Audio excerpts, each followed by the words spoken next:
बहनों भाइयों, हम राजनीति करते हैं तो केवल सरकार बनाने के लिए राजनीति नहीं करते हैं। हम राजनीति करते हैं तो समाज बनाने के लिए राजनीति करते हैं, देश बनाने के लिए राजनीति करते हैं। इस बार के जम्मू कश्मीर के चुनाव में Bharatiya Janata party clear majority से अपनी गवर्नमेंट बनाएगी। सारे हिंदुस्तान में रहने वाला हर हिंदुस्तानी देख रहा है कि जम्मू कश्मीर के चुनाव परिणाम इस बार क्या होंगे।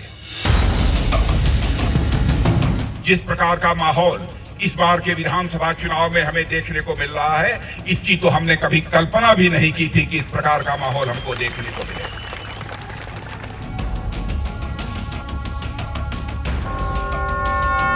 धारा 370 और 35 से समाप्त होने के बाद आपने देखा होगा, पहली बार लोकसभा का चुनाव हुआ है, उसमें 58% से अधिक जम्मू कश्मीर के बहनों भाइयों ने मतदान किया है। लद्दाख के इतिहास में आज तक कभी भी 72% मतदान नहीं हुआ है। यदि हुआ है तो पहली बार इस बार के लोकसभा चुनाव में 72% मतदान हुआ है। कि 10 वर्षों तक यदि भारतीय जनता पार्टी की सरकार यहां चले तो हमारा जम्मू कश्मीर हिंदुस्तान का नंबर 1 राज्य बनकर रहेगा।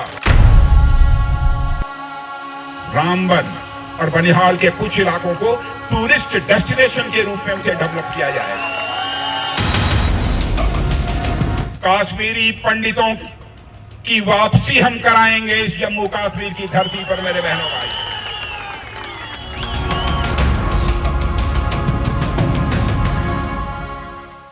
भारत माता की, भारत माता की। भारत की परंपरा है और शिष्टाचार का तकाजा भी है। स्वागत, अभिनंदन और सलाम दुआ कभी एक तरफा नहीं होने चाहिए। इसलिए मैं भी शीश झुकाकर आप सभी बहनों भाइयों का हार्दिक अभिनंदन करता हूं। पूरे भारत के लोगों की नजर जम्मू कश्मीर के इस बार के चुनाव पर लगी हुई है। अभी कुछ दिनों पहले मैं अमेरिका में था। अमेरिका में इंडियन डायस्पोरा के लोग जो मुझसे मिले, उन्होंने कहा कि साहब, भारत में जम्मू कश्मीर के चुनाव होने वाले हैं, क्या होगा? तो मैंने तो बहनों भाइयों डंके की चोट पर बोल दिया, इस बार के जम्मू कश्मीर के चुनाव में Bharatiya Janata party clear majority से अपनी गवर्नमेंट बनाएगी।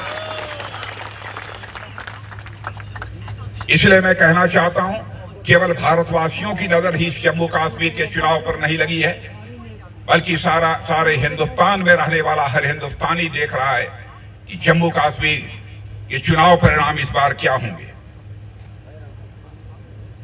और अभी डॉक्टर जितेंद्र सिंह जी से मैं गाड़ी में बात कर रहा था, कैसा आपको माहौल दिखता है? डॉक्टर जितेंद्र सिंह जी ने बताया कि साहब, जिस प्रकार का माहौल इस बार के विधानसभा चुनाव में हमें देखने को मिल रहा है, इसकी तो हमने कभी कल्पना भी नहीं की थी कि इस प्रकार का माहौल हमको देखने को मिलेगा। मैं आपको याद दिलाना चाहता हूं, जब भी जम्मू कश्मीर विधानसभा अथवा लोकसभा के चुनाव में बहनों भाइयों 6%, 8%, 10%, 12% की पोलिंग हुआ करती थी, लेकिन यहां पर केंद्र शासित प्रदेश घोषित होने के बाद, धारा 370 और 35 से समाप्त होने के बाद आपने देखा होगा, पहली बार लोकसभा का चुनाव हुआ है, उसमें 58% से अधिक जम्मू कश्मीर के बहनों भाइयों ने मतदान किया है। लद्दाख का जहां तक सवाल है, लद्दाख के इतिहास में आज तक कभी भी 72% मतदान नहीं हुआ है। यदि हुआ है तो पहली बार इस बार के लोकसभा चुनाव में 72% मतदान हुआ है। जम्मू कश्मीर वासियों ने, लद्दाख वासियों ने बिना किसी भय और पक्षपात के इस बार मतदान हुआ है। पहली बार लोगों ने महसूस किया होगा कि बिना भय और बिना पक्षपात के कैसे चुनाव होते हैं, और इसे पूरे भारत नहीं बल्कि पूरी दुनिया ने देखा है।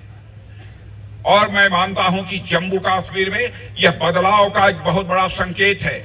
और मैं आज आपको यकीन दिलाकर जाना चाहता हूं कि यहां जम्मू कश्मीर के रहने वाले लोग जितने प्रतिभाशाली हैं, इनके अंदर काम करने की, कुछ कर गुजरने की जो योग्यता है, क्षमता है, प्रतिभा है, मेरे बहनों भाइयों, वो अद्भुत है। और मैं विश्वास के साथ कहता हूं कि 10 वर्षों तक यदि भारतीय जनता पार्टी की सरकार यहां चले तो हमारा जम्मू कश्मीर हिंदुस्तान का नंबर 1 राज्य बनकर रहेगा। मैं विश्वास के साथ कह सकता हूं। आप ये कहेंगे कि इस आधार पर जम्मू और कश्मीर को एक विकसित राज्य बनाने की बात आप करते हैं। कैसे यह जम्मू कश्मीर एक धनवान राज्य बन जाएगा? इस आधार पर मैं कहता हूं बहनों भाइयों, भारत को उठाकर देख लीजिए।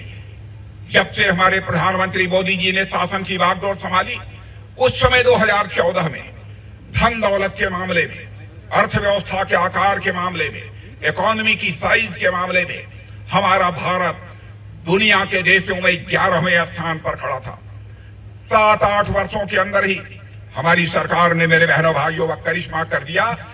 जो अर्थव्यवस्था के आकार के मामले में हमारा भारत दुनिया में 11वें स्थान पर खड़ा था, वह जंप लेकर आज 5वें स्थान पर पहुंच गया है मेरे बहनों भाई।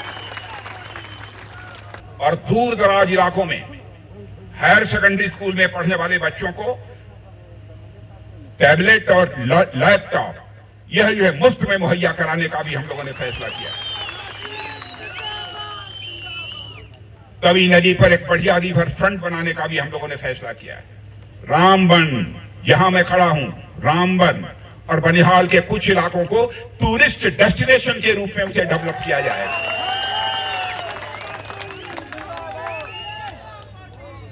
जम्मू और श्रीनगर में मेट्रो रेल कनेक्टिविटी दोनों शहरों में होगी, आपको यह मैं विश्वास दिलाना चाहता हूं। काश्मीरी पंडितों की वापसी हम कराएंगे इस जम्मू कश्मीर की धरती पर मेरे बहनों भाई, और सुरक्षित वापसी कराएंगे। पश्चिमी पाकिस्तान के जो शरणार्थी होंगे, चाहे पाक अधिकृत कश्मीर के शरणार्थी होंगे, वाल्मीकि समाज के लोग होंगे, गोरखा समाज के लोग होंगे, मैं उनको आश्वस्त करना चाहता हूं, सरकार बनाइए, जम्मू कश्मीर की धरती पर हम आपका पुनर्वास करेंगे, यहीं पर आपको लाएंगे, यहीं पर आपको सारी सुविधा मुहैया कराएंगे। बहनों भाइयों, एक बहुत तड़पन है हम लोगों के दिल में। जम्मू कश्मीर के पास प्रतिभा संपन्न लोगों की कमी नहीं है, योग्य लोगों की कमी नहीं है, काम करने की लोगों की नीयत है। लेकिन डॉक्टर जितेंद्र सिंह जी कह रहे हैं कि राकेश ठाकुर जीतने के बाद ऊंचा हो जाएगा। मैंने कहा राकेश ठाकुर को मैं कहना चाहूंगा, ऊंचा मत होना।